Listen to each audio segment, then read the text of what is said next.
Dear students, the next topic of discussion is the Ford-Fulkerson method. The Ford-Fulkerson method is used to find the maximum flow in a flow network. Before we find or discuss what is the Ford-Fulkerson method, we will first define and understand what a flow network is and what it is used for.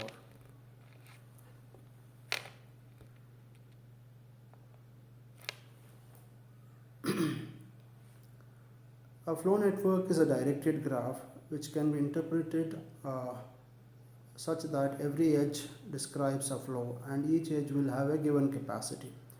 Flow networks can be used to model many problems, including liquids flowing through pipes, parts going through assembly lines, current flowing in electrical networks, information through the communication networks, and the like. We can define a flow network as a graph G is equal to VE, which is a directed graph in which each edge u comma v of the graph has a non-negative capacity C of u comma v. Further, it is required that if an edge exists, uv exists, the edge in the reverse direction v comma u should not exist. And if uv does not exist, we define the capacity of such a edge C of uv as 0. The flow network has two special vertices, a source S and a sink T. A flow network is further a connected graph. We will now formally define a flow. A flow in a graph G is a real valued function f which maps from a vertex set v cross v to a real number, and it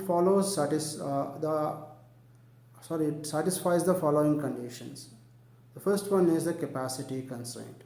For all the edges uv belonging to capital V, we require that 0 should be less than or equal to f of uv should be less than or equal to C of uv, which is the capacity of that edge.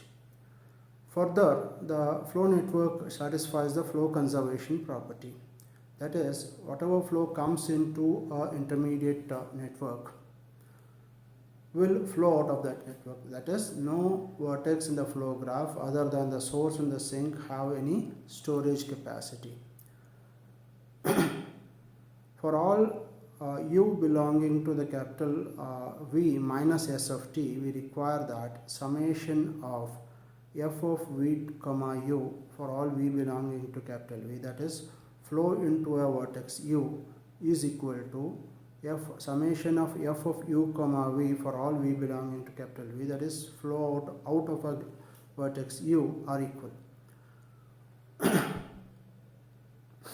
When u of u comma v does not belong to capital E, that is a edge set, there can be no flow from u to v and the flow is 0.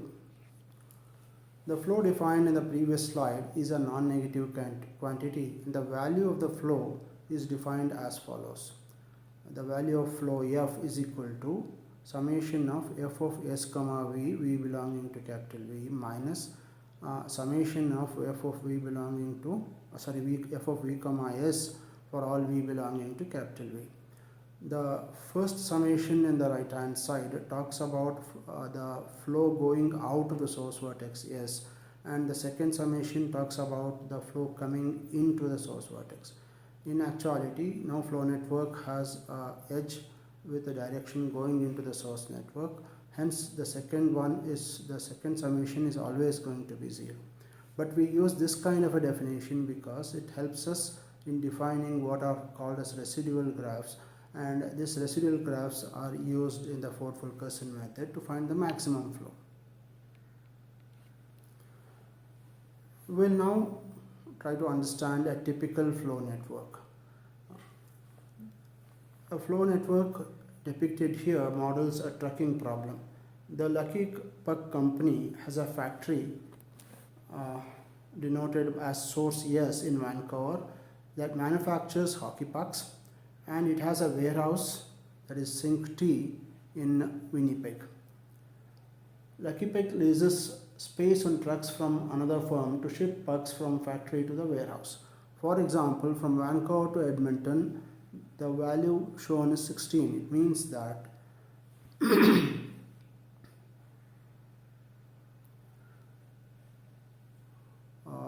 Lucky Puck Company can move 16 crates of hockey pucks from Vancouver to Edmonton on the space that has been leased. Similarly, the other values show the capacity of movement of crates of hockey pucks from one location to another location. Next, we need to find the maximum flow in that. One of the flow is given in the next graph here.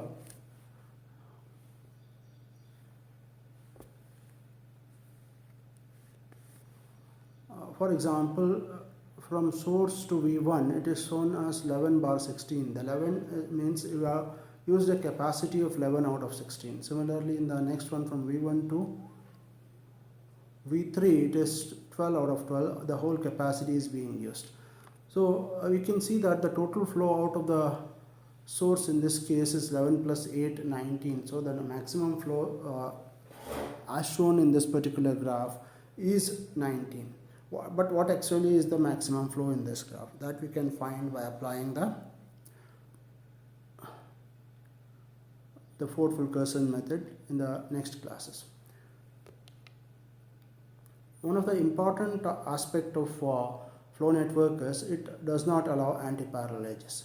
Anti-parallel edges in the sense if there is an edge V, there will be no edge VU allowed. But there are some situations after, let us say in the example which we looked into in the previous slide, the Lucky Puck company now can get a space for 10 crates moving from Edmonton to Calgary, that is from vertex V1 to V2. Now to represent that, it should have been an anti-parallel edge, but according to our definition, we don't allow anti-parallel edges.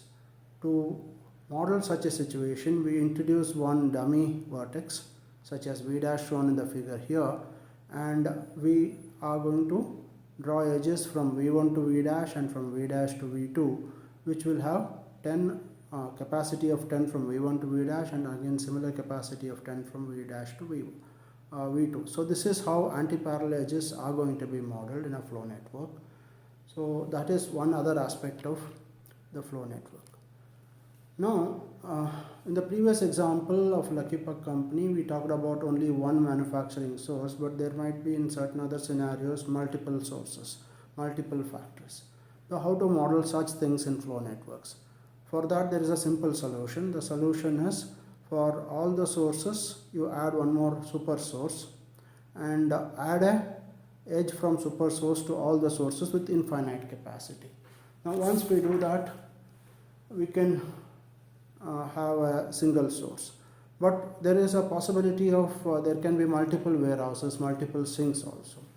Similar to the source, we can also have a solution for the sink also. We can have a super sink. In that super sink, we can add one edge from each of the sink to that super sink with infinite capacity. So this converts a multi-source, multi-sink flow network to a single source, single sink flow network. Now whatever solutions we have for a single source, single sink flow networks can also be adapted to these kinds of problems. So you have to understand these flow networks. Based on this flow network, we'll now try to discuss an algorithm which finds the maximum flow capacity in such a network. This might be, for example, what will be the maximum traffic flow in a road network, what might be the maximum water flow in a water network, and things like that. We can discuss, we can model all such kinds of problems using this flow networks. Thank you. We'll discuss the Ford Fulkerson method in the next class. Thank you.